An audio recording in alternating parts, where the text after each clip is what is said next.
আমরা বিগত দুদিন থেকে ইন্ডিয়ান অয়েলের তেল, যেটা গোটা ত্রিপুরা রাজ্য এখান থেকে তেল সাপ্লাই হয়, সেই সাপ্লাইটা বন্ধ ছিল। বন্ধ থাকার কারণে আমরা দেখলাম যে এটা পাবলিক সাফার হচ্ছে, ফাটাফাটি সরকারও সাফার হচ্ছে।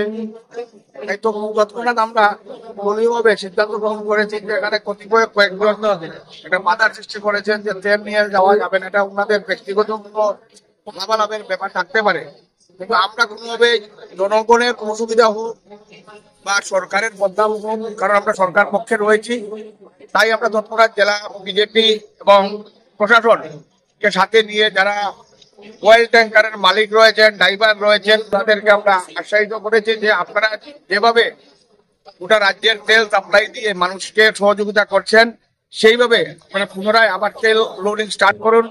এই অনুযায়ী আমাদের আশ্বাসিত প্রশাসনের প্রচেষ্টা, সহযোগিতা সবকিছুতে মিলেই এখন অয়েল ট্যাঙ্কার গাড়ি দলে দলে ঢুকছে। আপনারা দেখতে পাচ্ছেন এখানে অলরেডি একটা গাড়ি লোড হয়ে বেরিয়ে আসছে, আরেকটা গাড়ি ঢুকেছে, আরেকটা গাড়ি ঢুকেছে।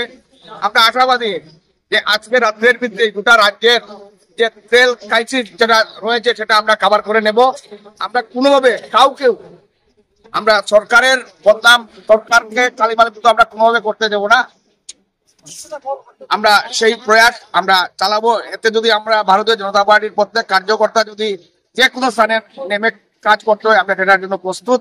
আমরা সরকারকে এবং সংগঠনকে কোনোভাবে আমরা কালিমালিপ্ত করতে দেব না। বিএমএস নামক একটি সংগঠন রয়েছিল, তাদের কি বলবেন?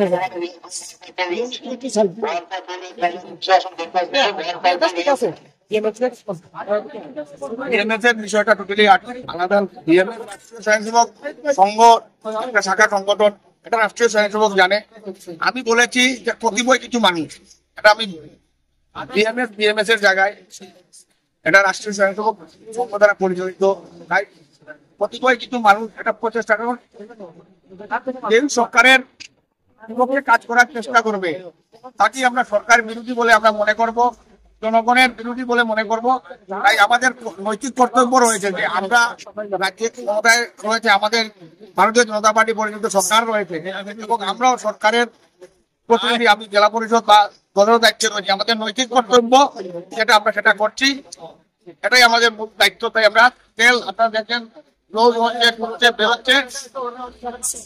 আজকে রাত্রের ভিতরে তেল দায়িত্বে থাকবেন, আমরা রাজ্যে আমরা তেল পৌঁছে দেওয়ার যে দায়িত্ব আমরা নিয়েছি সেটা আমরা